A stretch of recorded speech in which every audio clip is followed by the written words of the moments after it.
morning, welcome to the Dutton Homestead. I'm Kathy. It's been a minute or three since I did my last video.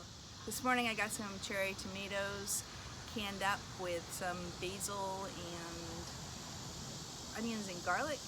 First time I ever done that. Usually with cherry tomatoes, if I've had any, and I have not, I think I grew a couple plants on purpose and then I have had volunteers since.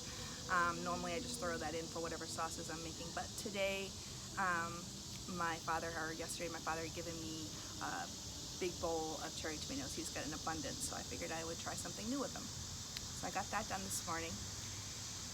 I thought I would just do a video today just to show you where we're at with the homestead. It's been, I think I've been fatigued a little bit, which is why I haven't done any videos. I mean, nobody wants to see someone complain and moan about what's wrong. And a lot of people are struggling with the same thing down here. We have extreme heats right now. The crops are struggling. The tomato plants are struggling. Everything is struggling down here.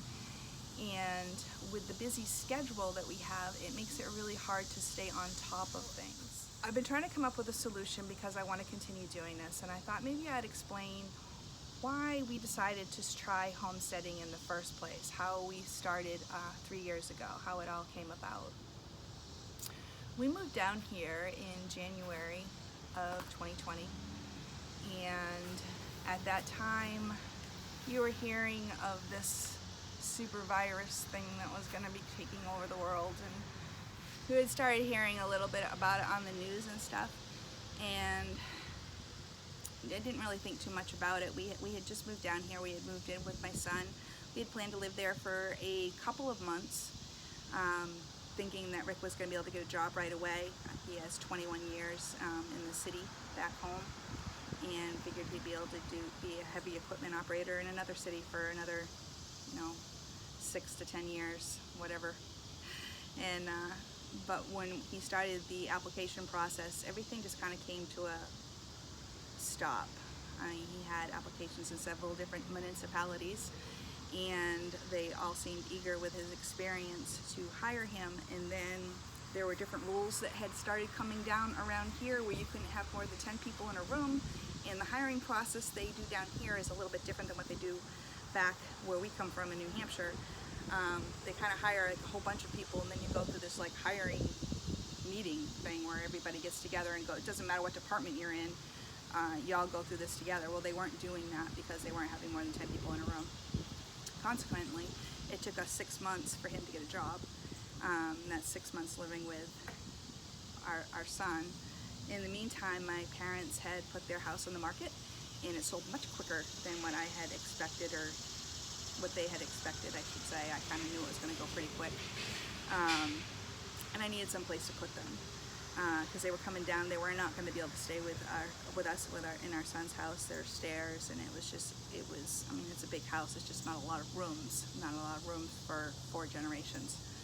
And so I bought a RV, which I'm sure you've seen in the videos, and parked them in a campground for what ended up being 3 months. And as soon as Rick got the job, then we were able to seriously start looking for a house. Up to that time, we had found houses with land, things that we liked, that we could see ourselves having be our forever home, but without having an income to show that you can pay the rest of the mortgage. We had a chunk to put down between the selling of our house. We had a chunk to put down, but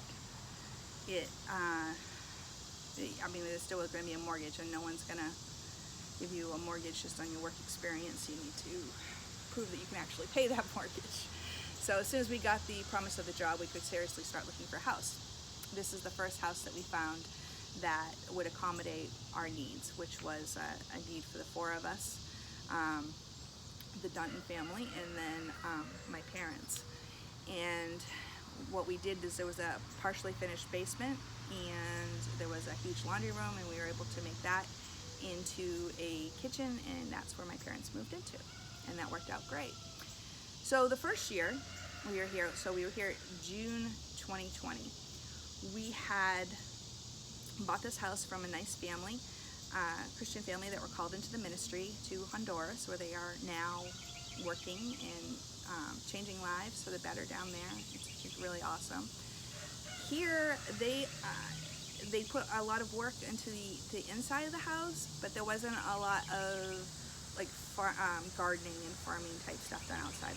I guess they tried chickens. It didn't work out because wildlife took them, and so there wasn't already, everything was raw. We had to start from scratch with everything. This area here is in the middle of our driveway. Our driveway goes all the way around. It's a big turnaround driveway. It goes up on the other side of what we have fenced in now. This is not fenced in. This area here was basically wildflowers, very tall grasses, and a few fruit trees. We got the apple tree there. We had a persimmon tree and a plum tree, and there were a couple other decorative bushes that were in here, but mostly it was wildflower, very tall and untamed. Probably beginning of August of 2020, we tilled up just a little bit of space down there, and we put in some onions and garlic and I think a few cucumber seeds in just to see what would happen. We really didn't cultivate a whole lot. We just wanted to see what would happen. At that point, I hadn't really thought. I always have been a prepper, I guess. Always bought, in large quantities on sale. Did the couponing thing for years, where there were times I left the store and had to buy gum just to cash out at a zero. Because they don't like to give you money back when you have a cart full of groceries. But that time had come and gone. But always preparing for the future, for darker times, for whatever, to be able to provide for the family, save money, that type of thing. Fall rolled around in 2020 and we started to go into like a serious lockdown around here. Hard to meet people when you can't go anywhere. Our governor at one point had us on a 10 p.m. curfew. 10 p.m. curfew in the United States. Now, I come at everything from a conservative libertarian mindset. And as all these things were starting to happen around the world and in our own communities, I was having a hard time dealing. I was having a hard time not going into a funk. And when I started getting involved in politics back home on the local level, up to the state level, I wasn't actually holding any positions in the state level, but I learned that you can be at an event and know what's going on, and then you can go home and watch it on the news being reported, and it was like they were reporting something from a different Twilight Zone. It wasn't what happened. And so I started looking for answers, and I was praying, but I started listening to podcasts, break out the tinfoil hat. I was listening to people that I actually still believe that they believe a lot of the things that they say, but there was constantly always being dates thrown around that things were gonna change, that you got more information you got some real information. I say real now because it was considered theories back then, but it's kind of like proven out and actually shown in the news now, 3 years later. But some of the things just seemed like they were off the wall, and I'm like, am I in a sci-fi movie or something? This is just unreal. And I'm sure I'm not the only one that was feeling that way. So I started listening to that stuff and just feeling so out of control. And then the elections happened, and that was still, that didn't feel like, I was watching videos of things happening on or about election day, and you go into bed on election night and it looks like a certain thing's happening, and then you wake up and something didn't happen. I could just feel myself falling into a funk. So this is like now the winter of 2020, and I probably listened too many of those podcasts. I'm sure I did. And I decided that I was going to focus on the new year of trying to take control of something that I could control. That being maybe what goes on in my own household, gardening, etc. Basically, I came to the point that I would be able to start going to church again when they opened up the churches. That's out of my control. But I'm responsible for myself, for my family, and that's it. I only have so much control. So leave it up to God and do the best you can with what you have to deal with. We were seeing in the stores, we were seeing shortages of stuff like toilet paper and meat, and there were limitations on what you could buy. And so all those things that I had practiced in the past, like stocking up when things are on sale and saving for a rainy day, that this was the time that you needed to have the rainy day stuff. Well, we didn't have that rainy day stuff because we ate through our stuff before we packed up the U-Haul and we moved down here, and it had no preservation. Back home, I had canned maybe twice. So there's going to be this huge learning curve for me to learn to garden and to learn to can. We decided that we were going to full on do the garden that is in the area that's in the middle of the driveway, and then we were going to rototill another section of, it's not flat, but it's an area that gets full sun, that we were going to also open up a garden. We ended up putting corn in there that first year in 2021, and it did okay. But at the end of the day, it's took up a lot of space for a lot of time, and so we decided we weren't going to do it again. Going forward, we may change that up as I've learned things. It's a big learning curve when you are going from a growing zone of 5B, where you don't have a whole lot of experience, like maybe you've grown tomatoes, peppers, strawberries, and you haven't been very good at it, to going to a growing zone of 7B. There's a lot to learn in a lot of areas, and constantly learning. So I shifted my focus from listening to "we're gonna be saved on the state" to just listening to the things that would put fear into you. I started listening and watching videos of how to learn how to do things, like how to garden, when to start your starts, when to put them in the ground. So I think the first year so this is January 2021, I was starting plants in January. 2022, I learned that I could start them in February, then they wouldn't get so leggy. And this year, I'm like, I can actually start these at the beginning of March. So everything is a constantly learning curve to learn on things. So that's how I got myself out of the funk, is because I'm not an exceptionally moody person. I never got the baby blues when I got pregnant and had the children. Usually I can just let things roll off my back, but there was just something about this incident that happened a few years ago to everybody in the world that I was having a hard time shaking off, and I needed another focus. And so gardening became that thing. And then as you hear more, when you hear the headlines, even now, of the food shortages, and then you see the food plants that so many of them have had accidents, and the general consensus of the ruling party is that they want us off of meat because it causes too much carbon monoxide or dioxide or something, and they want us on bugs. That's something else that I can help to control by growing my own food. And then last year I also expanded into medicinal herbs. Always loved medicinal herbs. I just didn't know a whole lot about it. I mean, I would buy the supplements, but now I can grow the supplements. And I started last year with probably a handful of different medicinal herbs, and some of them worked and some of them didn't.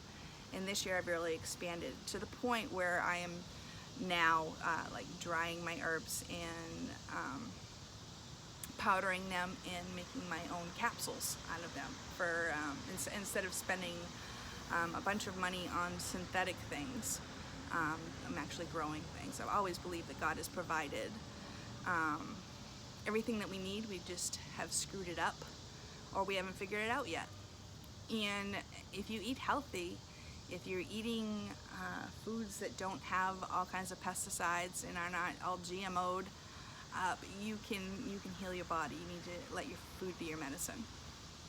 Now I believe that, now I'm in a position to actually implement that. So what's kind of got me in a funk this year? And this year the garden went in. I was a little bit behind going in. I felt like I was. As it is now, I don't think so. I had plenty of time. Once the summer hits, it hits hard here. The temps are in the late 80s to early 90s, and always with a feel like 100. Feel like is always 100. Humidity is crazy. You really only have time to work in the garden in the morning before the sun really comes up and starts hitting on you. And because of that, your plants will get fatigued. Now, I'd always heard, you move down there, oh, you get such an extra long growing season, that's awesome. Well, yeah, that's great. You have the extra long growing season, but if you're growing things at a certain time, this is what I'm learning now, if you're growing at things at a certain time, that's kind of when, and it gets really hot, humid, muggy. You go from not having rain for 10 days to getting a half an inch to an inch of rain in 45 minutes to an hour and a half.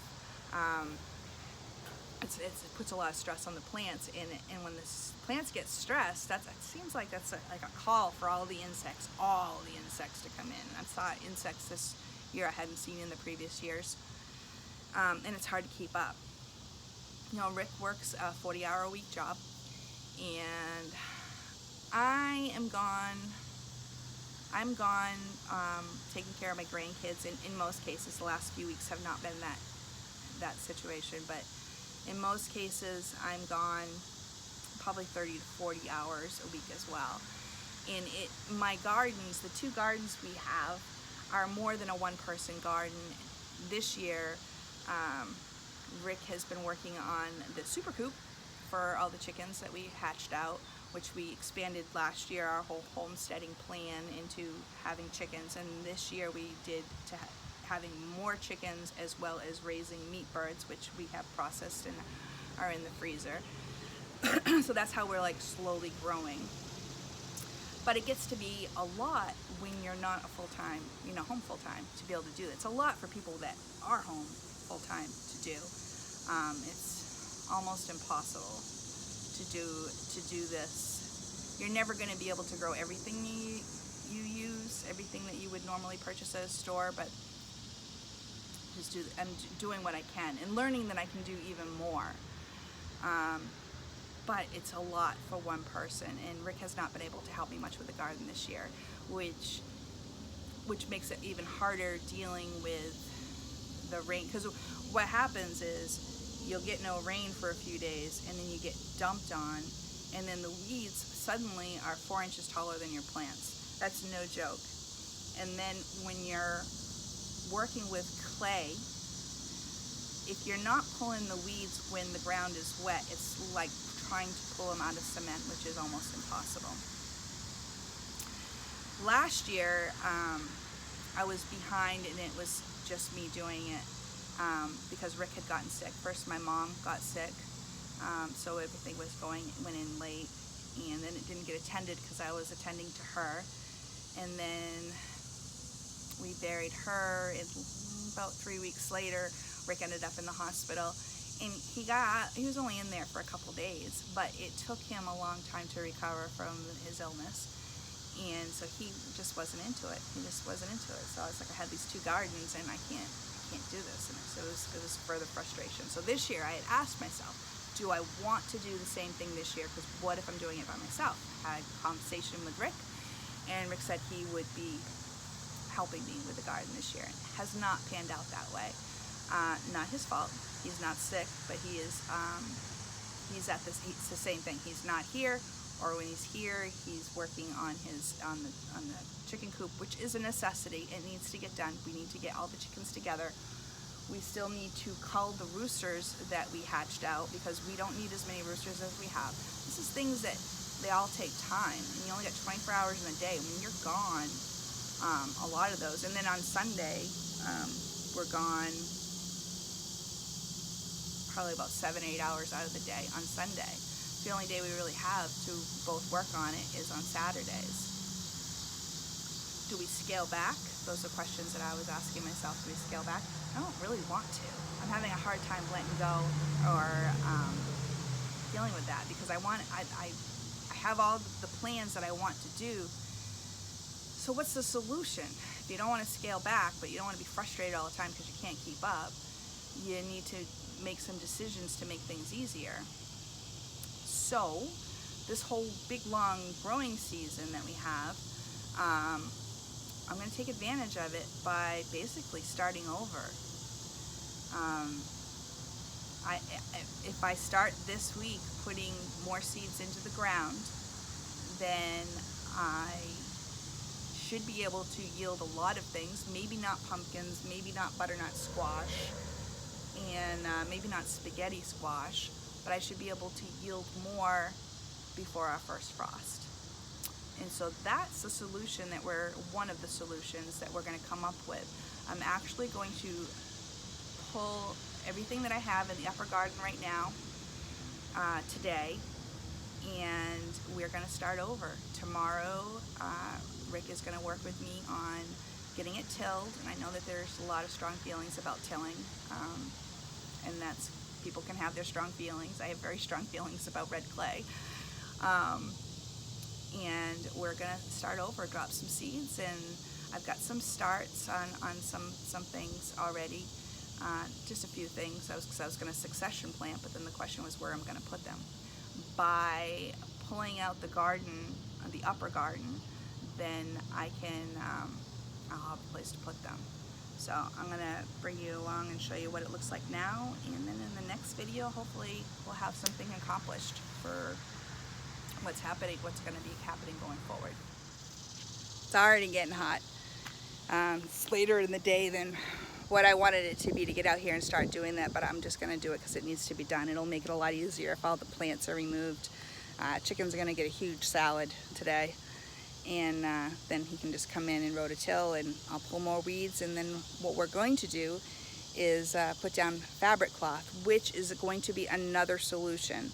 If I'm not out here weeding for hours and hours a day, I can be doing other things. There's this guy I've been following on YouTube. I think it's No-Till Gardeners. So he probably wouldn't like that we're tilling. But I heard him say a few weeks ago that your job as a gardener is to plant it and harvest. You shouldn't be having to be doing anything else. So hopefully this idea of resetting this garden for a second season will be a solution, and we can plant the seeds and harvest the crop.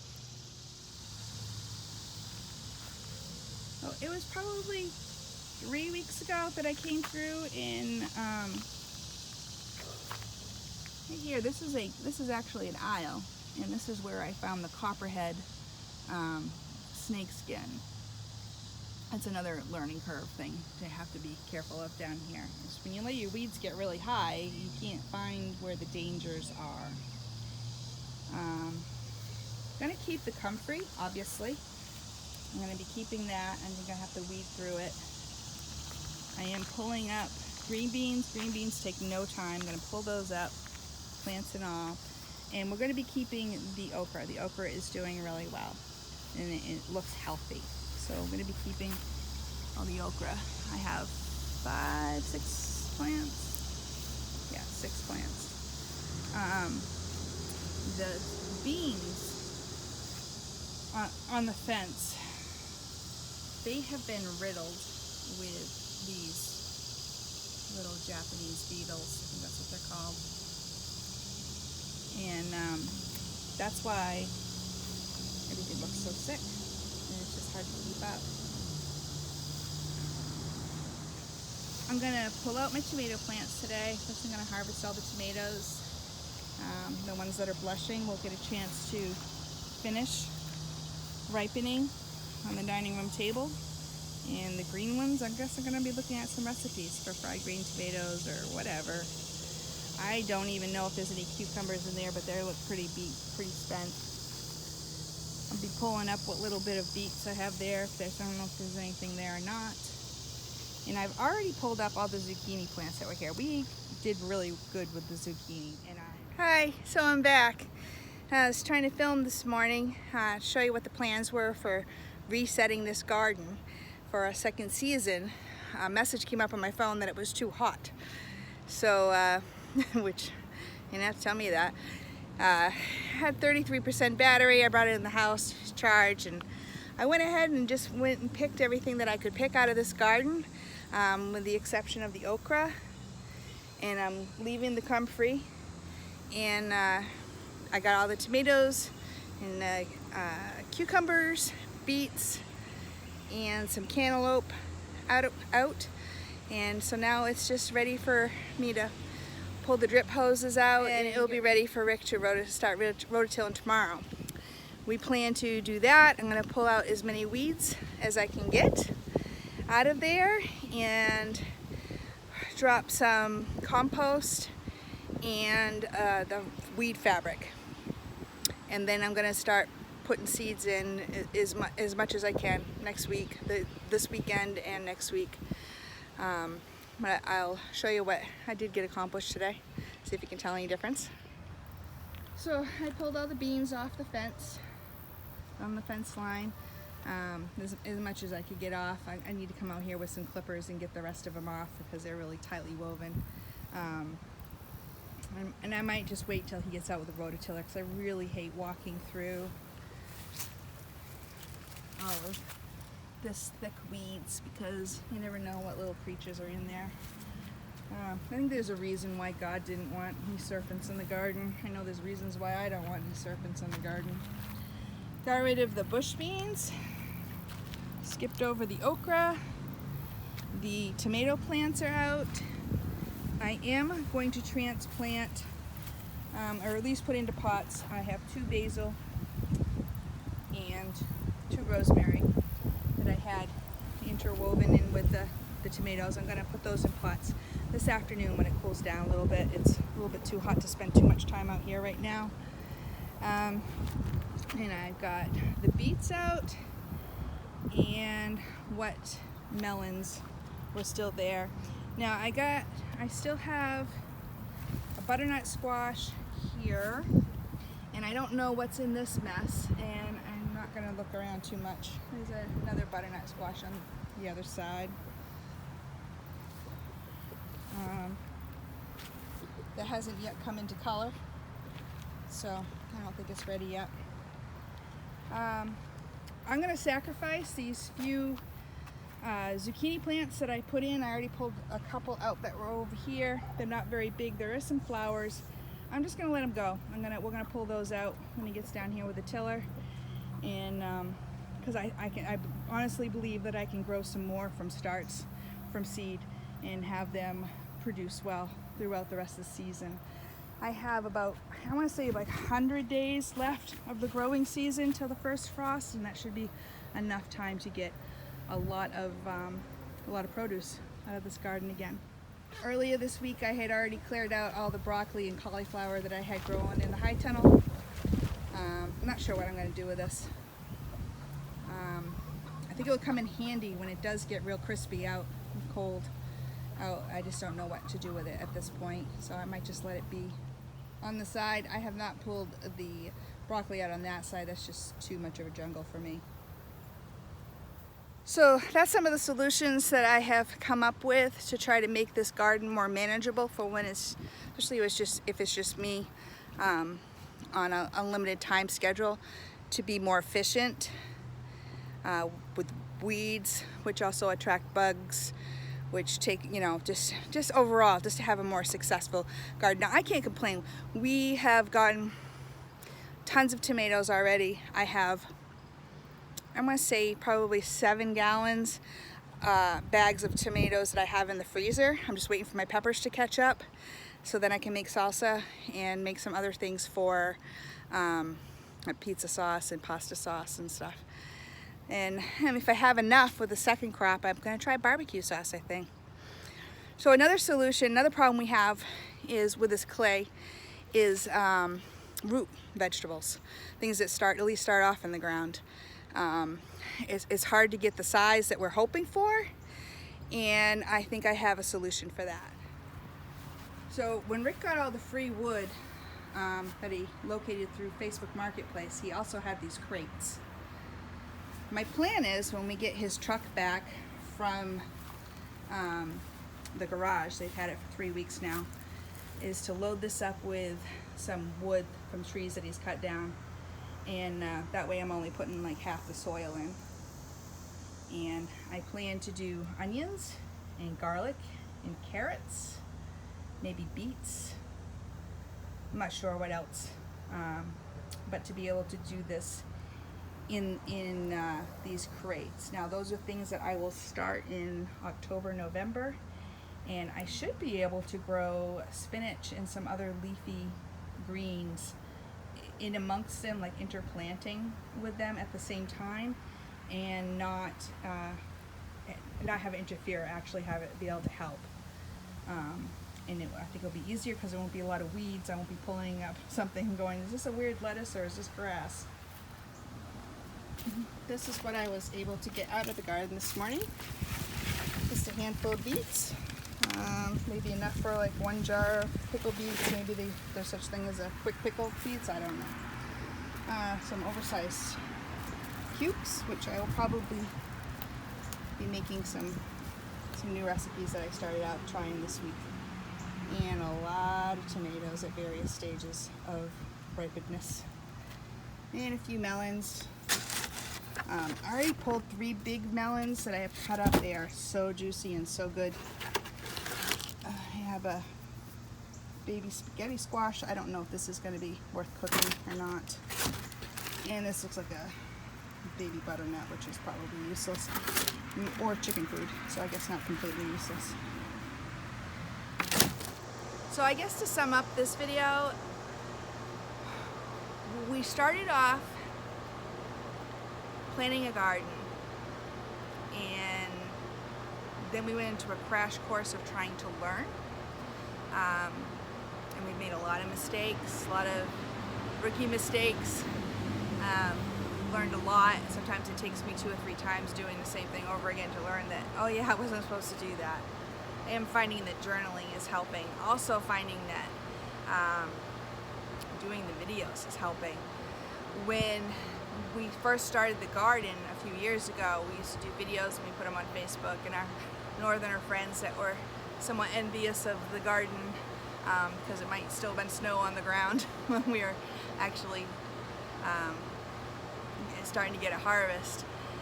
It was a good way to chronicle what we were doing and to be able to look back, so you don't get the Facebook memories that come back every day. Like even this past week, I was like, we had peppers coming out of our ears a year ago. I haven't picked any peppers yet of mine. My father has some, but my cayennes, my jalapenos, and my bells are just starting now. Probably start harvesting some of them within the next week. But a couple years ago, we were way ahead. And so it was neat when those Facebook memories came back last year and the year before, seeing, well, this is where we were at a year ago. So that's one of the reasons why I started the YouTube channel, was a way to chronicle it, because you can't always find those memories when you're looking for them once they've gone by that particular day. So planted the garden, started learning over my head because we did too much too soon. And so what's the solution? Do I quit? No. I wouldn't even know how to quit at this point. I feel like this has become part of me, and I wouldn't know how to quit. Do I tell my son, I'm sorry, I can't watch the grandkids, I gotta do my garden full time? Fat chance. I want to see those babies every chance I get. So the best solution is to make it as easy as possible for me to accomplish the goals that I want to do. And that way Rick can do the building stuff that's where his heart is building. When we started the garden and we started with the 2 gardens, we didn't have the chickens. Now he's like way into the chickens and I'm still into the gardening. Well, I'm not just gardening, I'm starting the starts, planting the garden, I'm trying to maintain the garden, I'm watering the garden, weeding the garden when I get a chance. I'm pulling things from the garden, I'm processing food, I'm canning, I'm freeze drying, I'm trying to learn how to ferment, I'm freezing, so it's up to me to take care of everything that comes out of the garden, and it's overwhelming. So putting the fabric down to suppress the weeds, to help maintain the moisture, so it doesn't have to be watered every day. That's a time saver for me. That's gonna make my life easier. It's gonna make things easier, and I can try and maintain what I've started here, which is what I really want to do. I don't want to give up anything. Maybe I'm just crazy or selfish or whatever, but I like what we've built, and I love my life. I want my life with my kids. I want my life with my babies. I want my life with my garden and my chickens. So finding a solution. And those are the solutions that we've come up with right now. And realizing that, and I think this is just what dawned on me this year, extra long growing season doesn't mean you're planting at the beginning of the year and then everything just kind of like dies out because it's too hot. It actually means you can have 2 separate crops and two separate gardens, and I think that's going to be a game changer. I'm excited about that. I'm as excited right now for what we're going to start tomorrow as what I was middle of March, middle of April when I started putting things in the ground the first time around. So I think this is going to be a game changer, and I'm really excited about it. And then other solutions, I can't change the clay. I mean, over years as we work in the compost and the chickens, I mean, the clay will get better years and years and years. It'll take a while to do that. I don't know if we're going to be here years and years and years. So what can I do right now so I can still try and get a decent sweet potato crop or carrots. This is the best year I've had with carrots, and it's probably because the soils have been worked and gotten better, but I think we can do better. So, I mean, some of those carrots I'm pulling are pretty wonky looking. I harvested the rest of the carrots out of the upper garden this week. We had it with dinner twice. That was the last of it because I knew I was going to be pulling everything out. So I'm like, well, might as well have that. That can be our veggie tonight. But the crates as a raised bed, I think that's going to be huge with the garden, with the onions and the garlic. I'm happy with the garlic and onions crop that we got this year. You can see the videos that I did. They were like the last few videos on them, but I think we can do better. I think we can do better. I think, and a lot of it has to do with weeds, and a lot of it has to do with the soil being so compact. So, where we were novices. Where we are, we're still learning and we're growing. And where we want to be, more efficient. I want to be with that kind of gardener that plants a seed and harvests, and that's about it. But we'll see. We'll see if we can get there. Thank you for joining me today. Be a blessing, and